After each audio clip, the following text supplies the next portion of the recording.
Hi guys, welcome back to my channel. आज के नेक design के लिए सबसे पहले मैंने कमीज़ के फ्रंट पार्ट को लिया है और इसका तीरा जो है वो मैंने रखा है 8 इंच, क्योंकि जो बोर्ड नेक बनेगा इसीलिए आप तीरा भी ज़्यादा ही रखें। और नेक की जो चौड़ाई है वो मैंने ली है 4 इंच और इसके ऊपर 2 इंच पर एक और मार्किंग करनी है। और जहाँ से इसकी लेंथ आप 1.5, 2, 2.5 जितना रखना चाहिए अपने अकॉर्डिंग रख सकते हैं। मैं इसकी 2 इंच ही रख रही हूँ। और अब इस निशानों को मिला देना है और यहाँ पर इसको बोट नेक की शेप दे देनी है।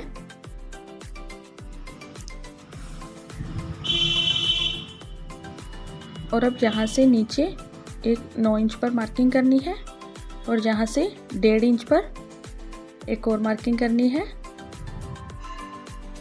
और अब इन सभी निशानों को मिला देना है। इस वाले निशान को ये दूसरे वाले निशान पर मिलाना है जो मैंने 2 इंच पर एक और मार्किंग की थी। और अब इसी मार्किंग के अकॉर्डिंग इसकी कटिंग कर दी है। और अब मैंने एक बुकरम का पीस लिया है और इसको डबल फोल्ड किया हुआ है और जो बीच में से कपड़ा कट किया था उसी के अकॉर्डिंग ही यहाँ पर मार्किंग कर लेनी है।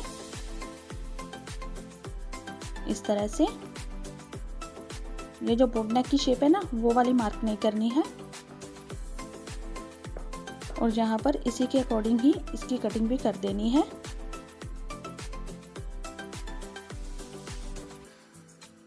और अब मैंने नेक की कटिंग कर दी है और अब इसको एक फैब्रिक के ऊपर पेस्ट कर लेना है प्रेस से। अगर आपको इस तरह से कोई प्रॉब्लम है नेक को चिपकाने में तो आपने नेक का जो बीच का पार्ट कट किया है उसकी मार्किंग कर ले और मार्किंग के ऊपर ही नेक को चिपका दे प्रेस की मदद से, या फिर सिलाई भी लगा सकते हैं। अब मैंने नेक के सेंटर को और कमीज़ के सेंटर को रखा है और कमीज़ के नीचे मैंने थोड़ा सा मार्जिन रखा है जो कि सिलाई में आएगा। यहाँ पर आपको हल्का हल्का सा दिखाई भी दे रहा होगा। और फिर मैंने नेक को पिन के साथ सेट कर लिया है कमीज़ के ऊपर और यहाँ पर इसकी सिलाई भी लगा देनी है। और यहाँ कोने से हमें सुई को अंदर ही रखना है और फुट को ऊपर उठाकर कमीज़ को घुमा देना है जिससे कि इसका कॉर्नर अच्छे से बन जाएगा। अब इसकी कटिंग के बाद जो कॉर्नर हमने बनाए थे वहाँ पर भी छोटे छोटे कट लगा देने हैं दोनों साइड पर। और कट लगाने के बाद नेक को अंदर की तरफ फोल्ड कर देना है कमीज़ के और उसके ऊपर एक कच्ची सिलाई लगा देनी है जिसको बाद में हम निकाल लेंगे। और अब मैंने जो कमीज़ का अंदर का पार्ट कट किया था उसको मैंने एक पेपर के ऊपर रखा है और जहाँ पर ये मार्किंग आप थोड़ी ध्यान से देखिएगा। यहाँ पर 1/2 इंच मार्जिन छोड़ना है क्योंकि ये सिलाई में आएगा और इस तरह से मार्किंग करते जाना है। अगर आपको इस तरह से ज़्यादा टाइम लग रहा है तो आप एक स्केल की मदद ले सकते हैं और इस तरह से 1/2 इंच का मार्जिन छोड़ते हुए सीधी लाइन लगा दें। और यहाँ पर भी 1/2 इंच का मार्जिन छोड़ते हुए नीचे भी लाइन लगा देनी है। और फिर यहाँ पर जितना कपड़ा आ रहा है उसके ऊपर एक मार्किंग करनी है और फिर उसको इस तरह से रखते हुए यहाँ पर भी 1/2 इंच का मार्जिन छोड़ना है और इसको बिल्कुल सीधा रखना है कपड़े को, ये टेढ़ा ना जाए। और इसके ऊपर भी 1/2 इंच का मार्जिन छोड़ते हुए सीधी लाइन लगा लेनी है। और जो ऊपर बोर्ड नेक की मार्किंग की थी उसको भी हमने उतना ही बढ़ा लेना है उस स्ट्रेट लाइन से मिलाते हुए इस तरह से। अब देखिए मैं आपको फिर से एक बार समझा देती हूँ। इस तरह से फैब्रिक को रखना है और 1/2 इंच सारा मार्जिन रखना है और जहाँ पर जितनी ये नीचे की विड्थ है उतनी आगे और करनी है और ऊपर से नेक की मार्किंग भी बढ़ा देनी है। अब मैंने इसके अकॉर्डिंग इसकी कटिंग कर ली है। और अब मैंने एक फैब्रिक लिया है जो प्रिंटेड है और उसको 4 फोल्ड किया है और इसकी बंद वाली साइड पर इस तरह से इसको रखना है और जो तिरछी शेप आ रही है वो ओपन वाली साइड पर रखनी है। अगर आपके पास इस तरह से फैब्रिक नहीं है तो आप 4 फैब्रिक भी ले सकते हैं, लेकिन वो फिर जो सीधी साइड है उसकी तरफ से आपको सिलाई लगानी पड़ेगी।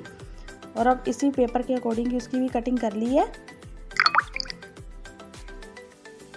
अब ये देखिए ये 2 पीस तैयार हो चुके हैं और अब एक पीस को लेना है और इसकी सीधी साइड को सीधी साइड से मिलाते हुए इस तरह से उल्टी साइड पर सिलाई लगा लेनी है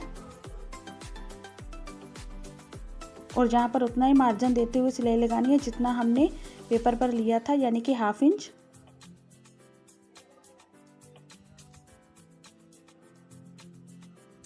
और अब इसको निकाल लेना है और जहाँ पर छोटे छोटे कट लगाने हैं जहाँ पर कॉर्नर है और राउंड शेप पर भी यहाँ पर जो कॉर्नर है ना, इसके ऊपर भी एक कट ज़रूर लगा ली।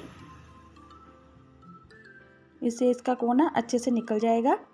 अगर आपको हाथ से कोना नहीं निकल रहा है तो आप एक तीखी चीज़ की मदद ले सकते हैं।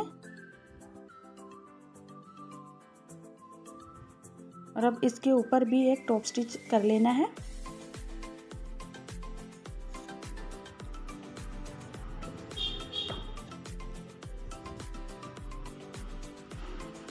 अब दूसरे पीस को भी ऐसे ही तैयार कर लेना है। अब ये मैंने दूसरा पीस भी ऐसे ही तैयार कर लिया है। और अब मैंने फिर से अपनी शर्ट के नेक को लिया है और उसके ऊपर जितना मार्जिन हमने रखा था ना, हाफ इंच, ये देखिए इस तरह से मैं आपको मार्किंग करके एक बार दिखा देती हूँ। उसको ही हम उतना ही अंदर करेंगे और बाकी के ऊपर सिलाई लगा देंगे। प्रिंटेड फैब्रिक को प्लेन फैब्रिक के साथ ऊपर से सीधा ही रखें और यहाँ पर आकर हमें सिलाई रोक देनी है। और फिर हमें दूसरे फैब्रिक को लेना है और उसको नीचे की तरफ रखते हुए इस तरह से दोनों प्रिंटेड फैब्रिक के कॉर्नर एक दूसरे के साथ मिलाने हैं, इस साइड से भी और अंदर से भी। और उसके ऊपर नेक को सेट करके रख देना है। आप चाहें तो पहले प्रिंटेड फैब्रिक दोनों के कॉर्नर मिलाकर सिलाई लगा सकते हैं, लेकिन मैं इन तीनों को ऐसे ही सिलाई लगा रही हूँ, दोनों प्रिंटेड फैब्रिक और नेक को भी।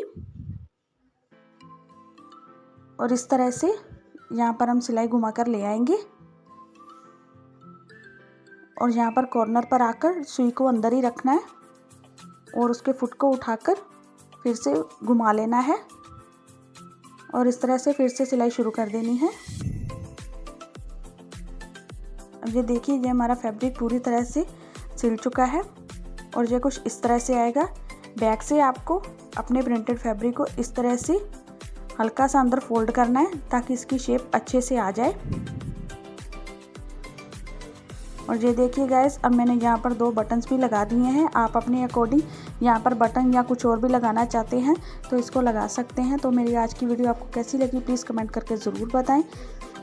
और वीडियो से रिलेटेड कोई भी और भी सवाल हो तो आप मुझसे पूछ सकते हैं कमेंट बॉक्स में। और लाइक, सब्सक्राइब और शेयर करना ना भूलें। Thanks for watching.